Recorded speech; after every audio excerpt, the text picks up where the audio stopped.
اور یہ پاکستانی کے کرکٹ شائقین کے لیے, دنیا کے کرکٹ شائقین کے لیے بہت ہی خوشگوار لمحات ہیں. کیونکہ شائقین اسٹیڈیم میں تو موجود نہیں ہیں مگر بڑی تعداد میں ٹیلی ویژن اسکرینز پہ یہ مناظر دیکھ رہے ہیں.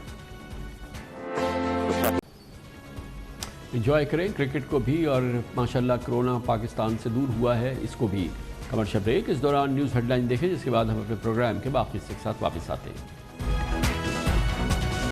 جدید دور کی جدید جنگیں ملکوں کے درمیان پہلے کی طرح سے ٹینکوں اور توپوں سے نہیں لڑی جاتی, بلکہ یہ جنگیں شروع ہو جاتی ہیں, ان کا اعلان نہیں ہوتا اور یہ بھرپور انداز میں لڑی جا رہی ہوتی ہیں.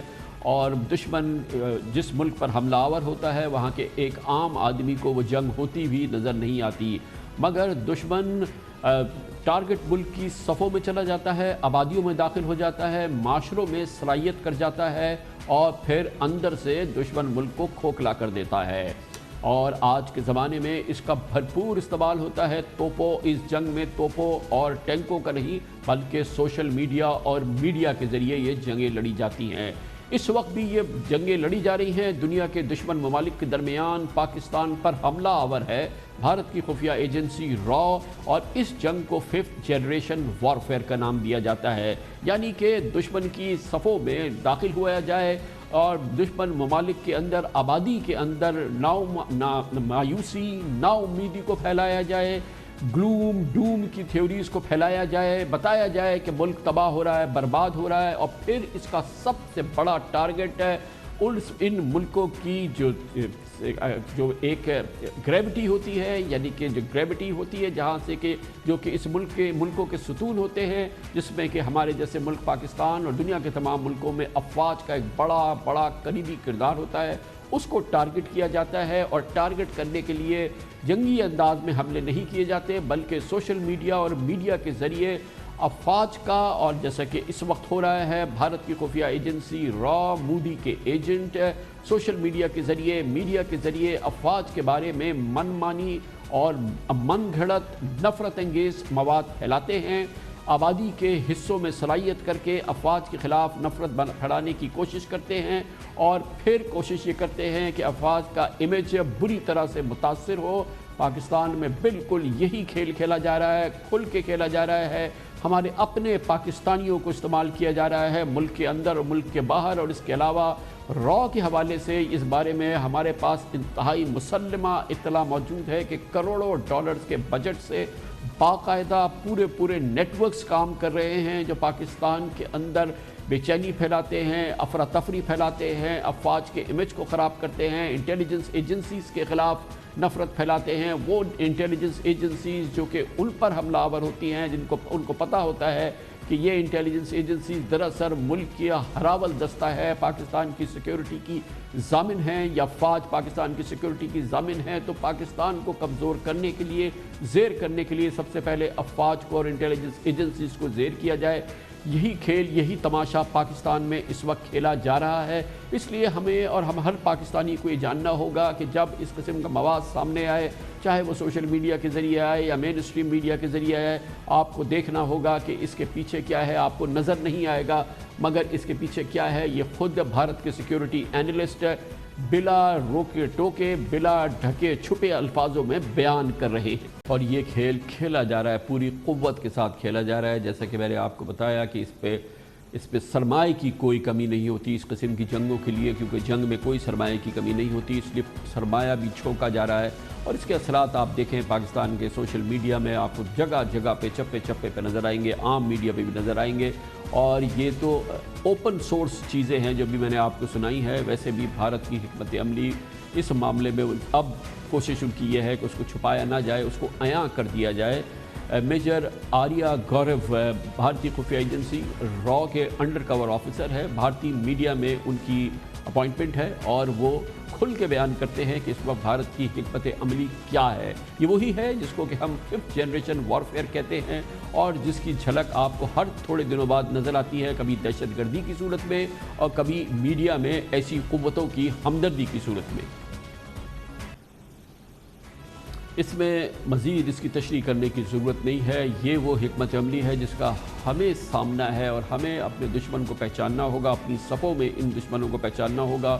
اور جب اس قسم کی کوئی پیش رفت ہوتی ہے, ایسے اشارے نظر آتے ہیں, ایسی تحریر نظر آتی ہے, ایسی تقریر نظر آتی ہے, ایسی تصویر نظر آتی ہے, تو ہمیں پہچاننا چاہیے کہ یہ کیا ہو رہا ہے. یہ صرف پاکستان میں اس انداز کی جنگ نہیں لڑی جا رہی, دنیا کے دشمن قوتیں ایک دوسرے کے خلاف ایسے ہی یہ جنگیں لڑ رہے ہیں. آپ کے علم میں ہوگا گزشتہ امریکی انتخابات کے حوالے سے امریکی میڈیا, امریکی اسٹیبلشمنٹ چیخ کے کہہ رہی ہے کہ ڈونلڈ ٹرمپ کو دراصل روس نے اور اس کی خفیہ ایجنسیز نے جتوا دیا ہے. اسی قسم کے الزامات مسلسل لگتے رہتے ہیں اور یہ ایک مؤثر ہتھیار ہے جس کا پاکستان کے خلاف استعمال ہو رہا ہے. دشمن تو یہ ہتھیار استعمال کرتا رہے گا, لیکن ضرورت اس بات کی ہے کہ کم از کم ہم تو دشمن کے ہاتھوں میں نہ کھیلیں. ہم تو اپنی افواج کے وقار کا, اس کے امیج کا تحفظ کریں, اپنی انٹیلیجنس ایجنسیز کے وقار کا, امیج کا تحفظ کریں. پاکستان کی سالمیت, پاکستان کی یگانیت, پاکستان کی یکجہتی کا تحفظ کریں. بھارت پاکستان کا ابدی دشمن ہے, ازلی دشمن ہے. بھارت, نریندر مودی, اس وقت بھارت ایک مکمل طور پہ ہندو اور سخت ترین ہندو ریاست بن چکی ہے, اور جس کا بنیادی مقصد مسلمانوں کے خلاف ایک بڑی جنگ کا آغاز کرنا ہے جو بھارت نے آغاز کر دیا ہے. اور اس کا سب سے بڑا نشانہ پاکستان ہے, اور پھر پاکستان میں اس کا سب سے بڑا نشانہ ہماری افواج اور ہماری انٹیلیجنس ایجنسیز ہیں. اسی کو 5th جنریشن وارفیئر کہا جاتا ہے, اور ہم اچھی طرح سے جانتے ہیں کہ یہ کس انداز سے لڑی جا رہی ہے, اس کے پیچھے کون لوگ ہیں اور پھر اس کے اہداف کیا ہے. ہمارے افواج پاکستان کے سابق ترجمان اس کو بہت تفصیل سے بیان کر چکے ہیں. میڈیا کا بھی بہت بڑا کردار ہے. آپ ہی میڈیم ہیں ہوسٹائل فورسز کا, اور ہمارے لیے آپ ہی جواب ہیں ان ہوسٹائل فورسز کو. You are the first line of defence in 5th generation warfare. جو آپ کی پاور ہے میڈیا کی, اس وقت باقی کسی اسٹیٹ انسٹیٹیوشن کی اتنی پاور اس لحاظ سے نہیں ہے, چونکہ ہم 5th جنریشن وارفیئر ہے, ہائیبریڈ وار ہے. آپ کا ٹارگٹ جو ہے وہ پرسیپشن کے تھرو, نیریٹیوز کے تھرو نوجوان نسل اور دماغ ہیں. یہ تمام حقیقتیں آپ کے سامنے رکھنے کا ایک اور مقصد بھی ہے آج کے روز, کیونکہ آج کا دن بہت اہم ہے بر صغیر کے لیے, جنوبی ایشیا کے لیے, کیونکہ گزشتہ سال 5 اگست کو مقبوضہ جموں و کشمیر کی خصوصی حیثیت ختم کی گئی تھی. ظالمانہ بھارتی اقدامات کی ایک نئی لہر شروع کی گئی تھی. مقبوضہ کشمیر میں ہمارے کشمیری مسلمانوں پہ ظلم کے پہاڑ توڑنے کی ابتدا کی تھی مودی نے RSS کے فلسفے کے تحت, اور بھارتی افواج اپنی پوری قوت سے معصوم اور نہتے کشمیریوں پر حملہ آور ہو گئی تھی. آج پاکستان میں اس سلسلے میں یوم استحصال منایا گیا. یقیناً 5 اگست کی ٹائمنگ بہت اہم ہے, اور آج اسی ٹائمنگ کے حوالے سے نریندر مودی نے پورے خطے کے مسلمانوں کو ایک پیغام دیا. جب نریندر مودی نے ایودھیا میں بابری مسجد کی جگہ پر, جہاں پر اس کو شہید کر دیا گیا تھا, آج رام مندر کا سنگ بنیاد رکھا, اور اس کے لیے آج 5 اگست کی تاریخ کا انتخاب کیا. اور آج ہی وہ دن تھا جب تاکہ خصوصی اسٹیٹس ختم کیا گیا تھا. اس کے بعد 1 سال کا تقریباً لاک ڈاؤن ہے جو بھارتی فوجیوں نے اس کشمیر پہ نافذ کیا تھا. انٹرنیٹ کی وہاں پہ سہولتیں ختم ہیں, کاروبار وہاں تباہ برباد ہو چکا ہے, اور 1 سال کے دوران مقبوضہ کشمیر دنیا کی سب سے بڑی جیل بن چکا ہے. مقبوضہ کشمیر سے یکجہتی کے لیے ہم پاکستانی کیا کر سکتے ہیں؟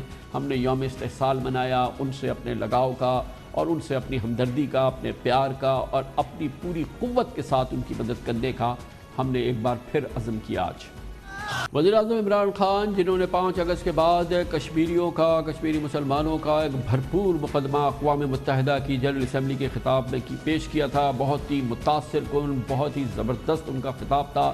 آج کے دن بھی وہ پہنچے مقبوضہ جموں کشمیر کی اس پوری صورتحال پر, اور جو وہاں پر جاری ظلم ہے اس کو ایکسپوز کرنے کے لیے آزاد جموں کشمیر میں مظفر آباد میں, جہاں پر انہوں نے مظفر آباد کی آزاد کشمیر میں مظفر آباد میں قانون ساز اسمبلی سے خطاب کیا. نریندر مودی بہت بڑی غلطی کر بیٹھا. 5 اگست سے اب تک دیکھ لیں, جو مغربی میڈیا میں جتنی دفعہ آرٹیکلز نکلے ہیں یہ پہلی دفعہ نکلے ہیں, تنقید ہوئی ہے. آج نریندر مودی دنیا میں ایکسپوزڈ ہے. اس سے سب سے بڑی چیز یہ ہوئی کہ آج دنیا کشمیر کی طرف دیکھ رہی ہے. اس کا مطلب یہ کہ جس طرح کا یہ ظلم کرنا چاہتے تھے ان کو کرش کرنے کے لیے وہ نہیں کر سکتے. ظلم کر رہے ہیں, اس میں کوئی شک نہیں, لیکن جو میرے خیال میں جو ان کا پلان تھا, جس طرح انہوں نے فوج, وہ ظلم نہیں ہوا.